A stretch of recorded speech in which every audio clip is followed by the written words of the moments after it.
Hello, hello, and welcome to June 8th. Alpha's KR at 37. Yes, it didn't go. It got up pretty high here on the shooting star, but it wasn't able to hold up there and fell down and matched out the 37th yesterday, along with SLB. They're both in a heated horse race for first place. The difference of separation is 39. Yes, point 39. So let's go on with KR. Our stop is here at 37.25. Our target is 41.30. We're risking one for three. Now, the argument could be set that why don't we go ahead and start setting the stop here? Well, in my rules, when I wrote the rules up in May for this study for June, it was not under consideration. And here's why. Because you can start taking so much small profits here that when you get hit with a big loss, it can happen with a gap going down. The result is all those small losses, all those small wins get wiped out by one big loss. So we're going the opposite way. We're going to go risk one to make three. That's been the original plan since February 1st when we made the first Elvis shift after January 1st. Remember, early January, SOT, Stochastic Strategy, was using last bar low, and it didn't do well in January. We switched over that we had to get at least a close above 41.30 or the third ratio, and that proved to be more lucrative. And then we added some more refinement to when we're going to get into the STO to enhance that scanner. So that's the report for KR. 37%, $200 to the good against an ode of 1934. All right, moving on now to SLB, and SLB is also holding at 37. There it is. It's also holding at 37. It has cleared the gantry, as I said. Rule number one of the exits has been triggered.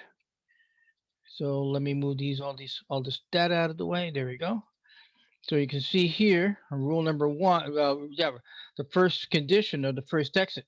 Now, remember, for those who have accounts under 25,000, you got to watch out for the day pattern rule. Now, here on Thinkorswim, they keep account for you. When that goes to zero, you have to really protect against that, what's called a day tripper or round trip. The way I do it is that when I initially start a trade, I put the stop way below what should be the setup. When this trade was initiated, we were going off. Where's our entry? Our entry was June 1st. June 1st. There it is, June 1st. There's was our entry, our setup, and this is our stop. The stop is the dipper low. And I miscalculated, then went to the dipper low here off the price channel. So either one works. The bottom line is that there's no support down here. This is where the sellers disappeared and the buyers came in and pushed it back up. So you have a pretty good point here of defense. If in the event that price comes and breaks through there, then you're out. Now, we did initiate also the rule number of the exit rules that after you get past your initial stop, you move your stop to the first to the zero ratio. This is called zero. This is one. That's two, three, and four up ahead in the ratio rules. Now, why did we go to 33.9? Well, number one, we got filled here at the bottom of this candle. Number one, and number two, the candle cleared the gantry, as I say. So once price has completely cleared this entry point, then our stop is here. And our stop is here because if we have a return, now instead of taking 40 and 50% losses on the option, we're looking at possibilities of maybe 5% to maybe 15%. My daughter had an EP exit triggered. Price ran up, came down, and got taken out at her EP stop.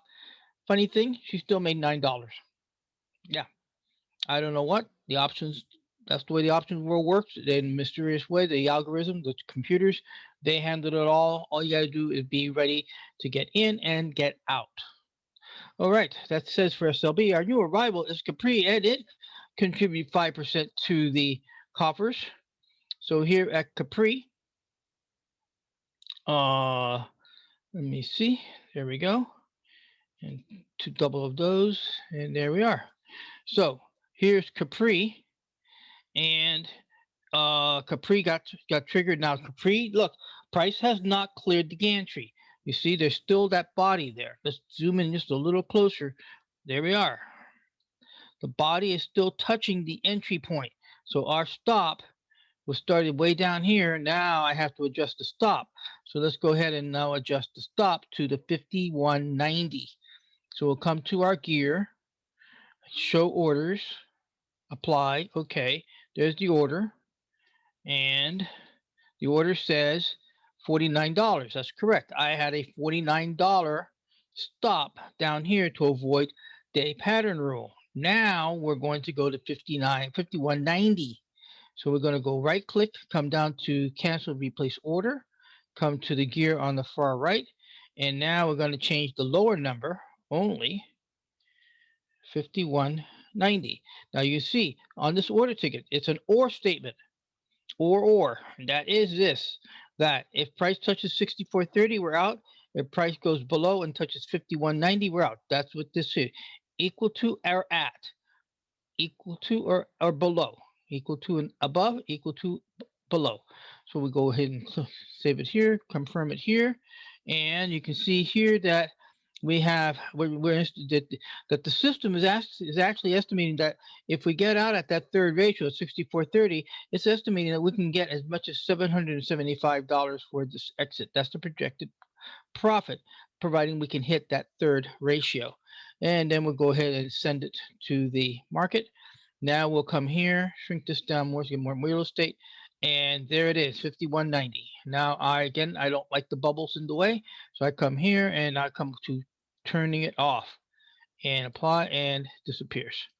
Now that's not, remember, that does not kill the order. It just takes it off the chart because that bubble gets in my way.